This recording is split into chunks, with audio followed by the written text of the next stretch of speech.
what's he actually like, Robert? Is he going to be a good king? Well, I hope he listens difficult, doesn't he's tricky. I think that there's no doubt that the king used to get on better with Harry.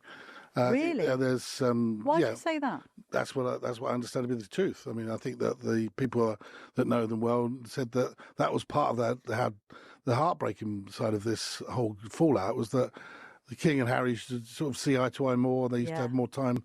They used to get each other more. Whereas I think with William and the king, there's always been clashes over the ivory in the royal collection, and clashes over just little things. The appearance of Prince George, I remember in a photograph on a desk they had a massive row about that. He can be quite, not controlling, but he's a bit tricky.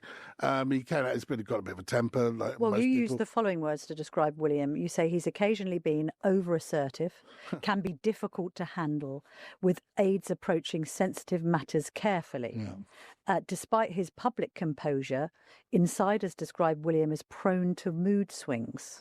I think that's fair, as I wrote it. But also, I think that if you go and speak to a few people off the record, they would say that's probably being All generous. right, everyone. Welcome back to the channel. So before we even get into today's breakdown, you've just watched that Telegraph clip. And honestly, I don't know whether to laugh, rewind, or send them a fruit basket for finally speaking sense. Because for the first time in a long time, you saw something you never see in the royal rota ecosystem. Honesty. Real, unfiltered, oops, the truth slipped out, honesty. And guess who it was about?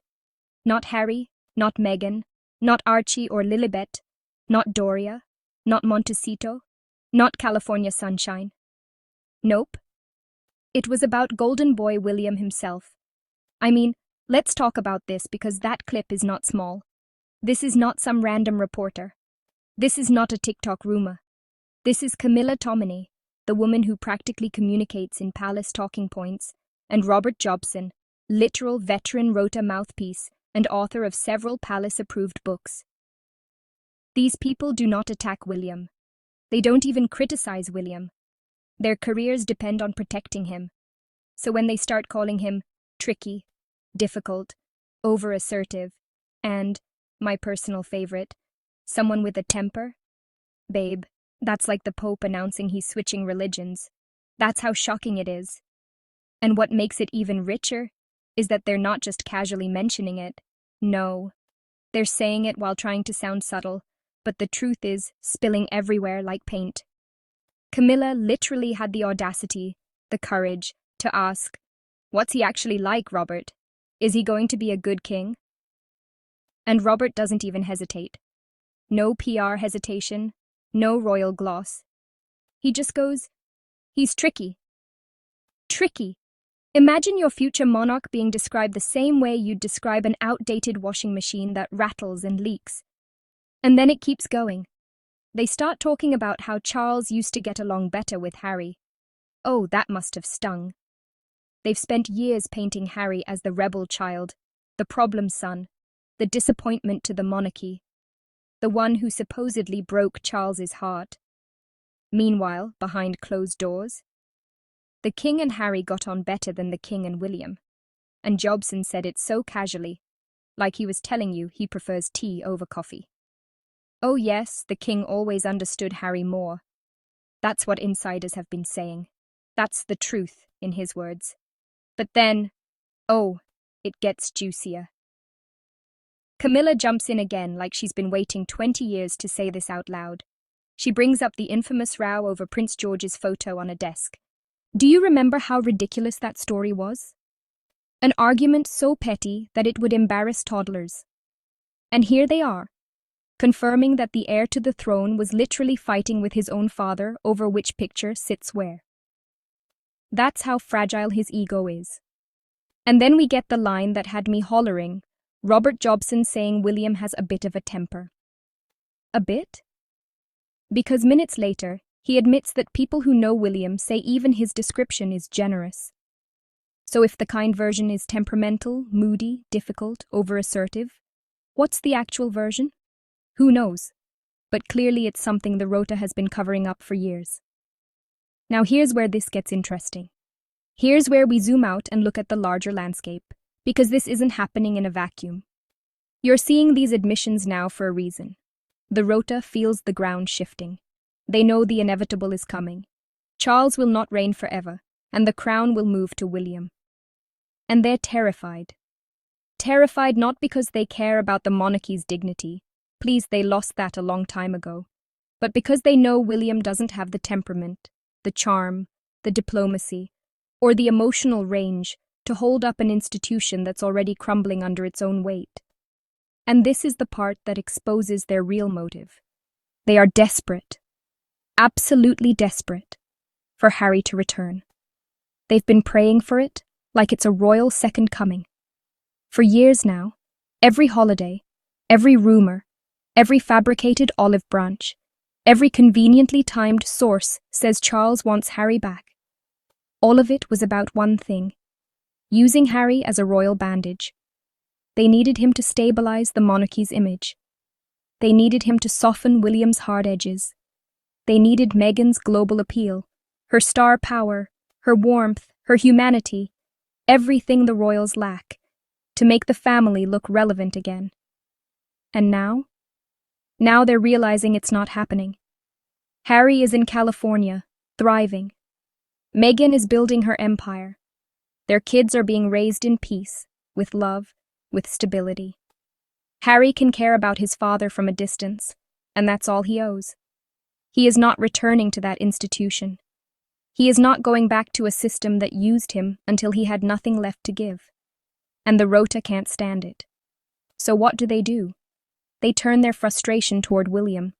They're starting to resent him, because he is the reason there is no path back to a royal fairy tale. They know he doesn't want Harry back. Not because of family issues, but because he knows exactly what would happen if Harry returned. Harry would outshine him in seconds. Meghan would outshine the entire working royal roster without even trying. And the British public, and the global audience, would gravitate right back to the Sussexes like they always have. William doesn't want that. His biggest insecurity has always been Harry's natural charisma. Why do you think he and Kate have spent so many years trying to micromanage what Harry wears, where he stands, who he talks to, which events he attends, and how close Meghan can be to him? It's because Harry is the star of the family, and stars don't take orders from people who feel threatened by their existence. So the rota is watching this dynamic play out, and they see the future. They see themselves losing access, losing influence, losing content. They see a monarchy that absolutely cannot stay afloat on William alone. And so the panic begins. And that Telegraph clip? That's panic. That's them planting the early seeds of, well, if everything collapses under King William, don't blame us. We warned you he had a temper. But here's the funniest part. The royal rota has known all of this for years. They've whispered about it in private. They've hinted at it in coded ways.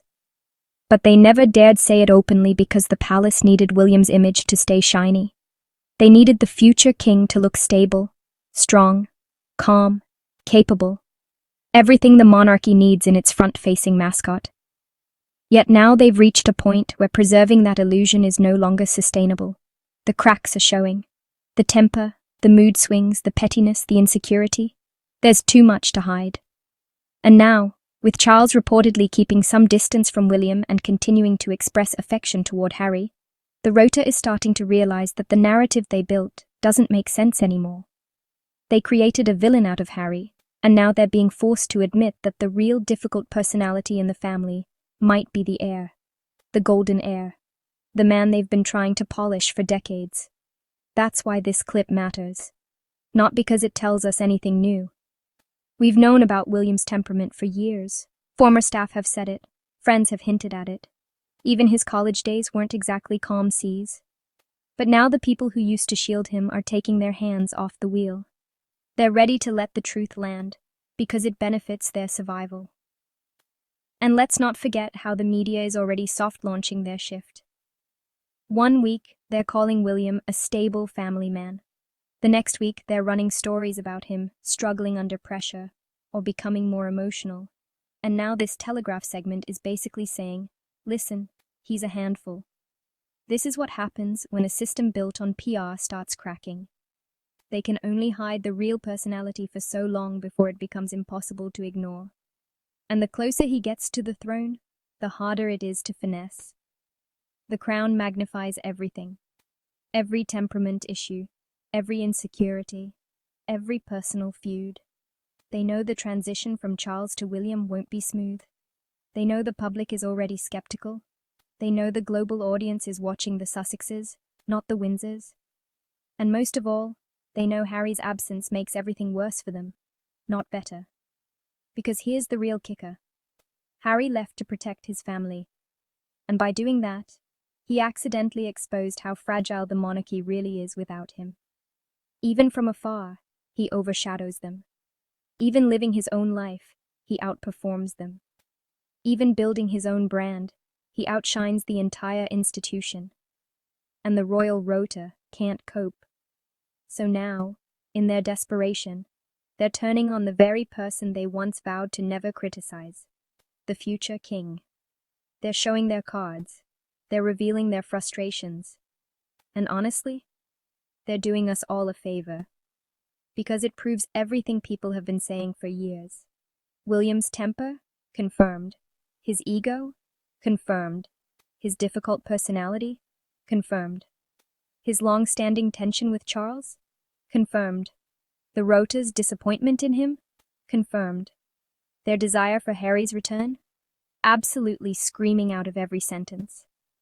This moment is the beginning of a new chapter, not for William, but for the public understanding of who he truly is behind closed doors. Because if even the Telegraph and their royal correspondents are willing to say this out loud, imagine what else they've been keeping tucked under the rug. This isn't the end of the discussion. It's the start of a slow, inevitable unraveling. And the media is only just warming up. Because once they decide you're no longer the safe bet, they start rewriting history in real time. And right now, they're starting without hesitation. That is it for today's video. If you have reached this far, you are truly a love fanatic. Love should not be a scandal. Prince Harry and Meghan deserve all the peace in the world. Thank you for always sharing your thoughts in the comment section and for sharing our videos too. I will see you in the next video. Cheers.